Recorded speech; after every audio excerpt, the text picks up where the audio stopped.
Hey guys, today we are going to talk about your company's culture, which really is the internal fabric of the organization that you're trying to build, right? So when you're first starting out, you may not think, there's any sort of thing as company culture because there is no company. It's just maybe you and one other person, or you by yourself, or maybe, a few people, but regardless, there's no real company culture.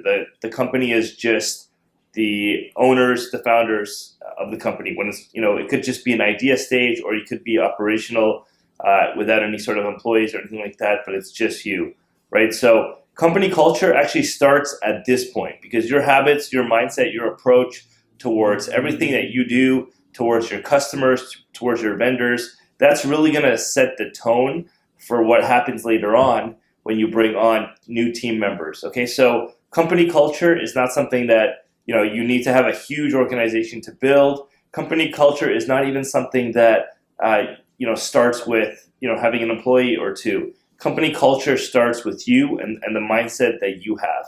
Now, at some point, many of you guys who are watching this, hopefully, if you're successful, you will start to bring on team members, and then eventually you'll start to manage those team members in a way where now those team members need assistance and people below them because your company's growing. And now you're going to have levels and levels and levels. Obviously, you want to have kind of this approach where everyone feels like comfortable chatting with each other no matter what happens.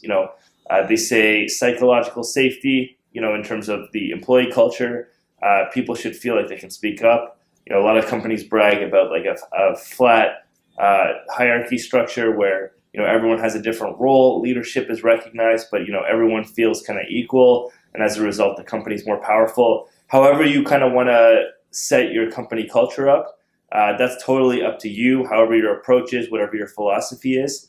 But there are some eternal truths that really impact everything and everyone the same way, right? So, one is your company culture is only as strong as the person who believes in the company the least and or the weakest performer.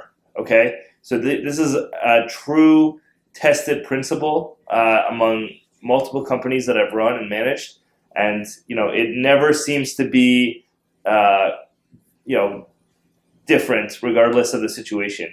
Every single company I've ever managed, the worst team member, the lowest performer, the person who believed in the company the least had a huge impact on the company, and there will always be someone who is kind of at the bottom of the totem pole, and your goal is not to necessarily get rid of them, but to make sure that the average is closer to what is currently at the top of the totem pole in terms of passion, drive, execution, competence, all that kind of stuff.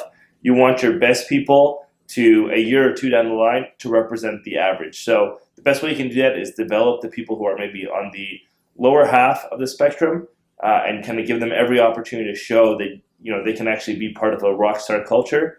And if not, you can kind of eventually manage them out and bring in new people. You definitely want to make sure everyone that you step away from has a good situation that they can go into. You don't want to just cut people blindly and leave them out without any sort of next step. You definitely want to help people transition to whatever they are going to do as much as possible, but you definitely want to look at your best people, and in a year from now, this should be the average performance. Developing internally is the most efficient, but if you have to recruit and get people who are kind of up to snuff, that is very important as well. What happens is if you don't have people who are actually going to operate at a high level, or if you have some people who are going to operate at a high level, and then there are people who don't, then there's this kind of negativity and finger pointing and blaming and all that kind of stuff. And that really impacts your productivity. It impacts your client satisfaction, and it impacts just the overall mood and vibe within whatever company you're trying to build.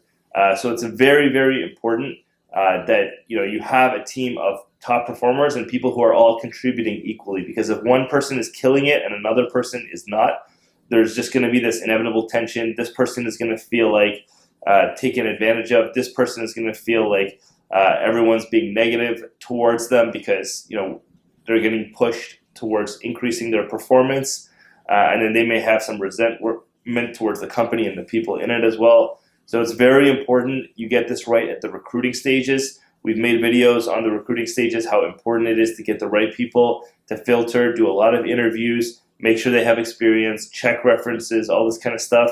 It's very important. Recruiting may be something that you just want to get rid of because, if you do it a lot, you're going to get interview fatigue. But it's so important. It's going to save you so much time down the road, and it's super worth it to get the right people.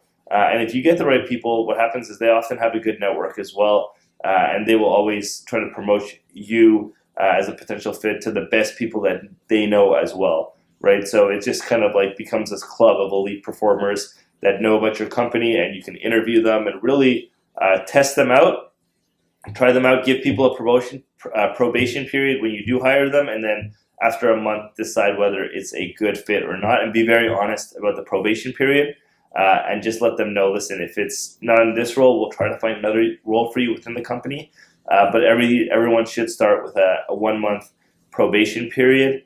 The only exceptions I've made for that rule is if someone has worked with someone already on one of my teams and the person has already had a successful relationship with us in terms of bringing on someone they know and sticking their neck out, and then the person's already employed that we're recruiting, and they would need to give notice for a very good job and very good position. That's the only time we've given kind of an exception with the probationary period, and it hasn't come back to really haunt us.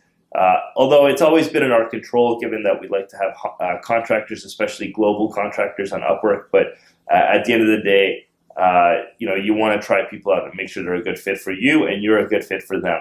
And that's the most important thing. And there should be this vibe within the company that everything is super exciting and we're moving towards, a bigger purpose always, and that everything is client-focused and customer-centric oriented.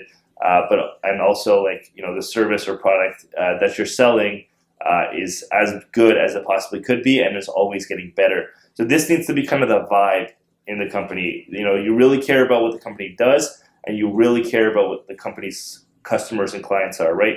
That is a culture that every winning company has had. That is the culture that every great company always instills at a very early stage, and it continues to snowball even as it grows into maybe a much bigger company, maybe one day a public company, maybe one day a very successful public company, right? So as the company evolves, it should maintain that as much as it can at a high level within the company, right? So once you have the finger pointing stuff and people feeling like they're pulling an uneven amount of weight, then it starts to look really bad on you as a leader. You're going to start to lose good people. People are going to lose faith in you. Your customers can tell something's wrong.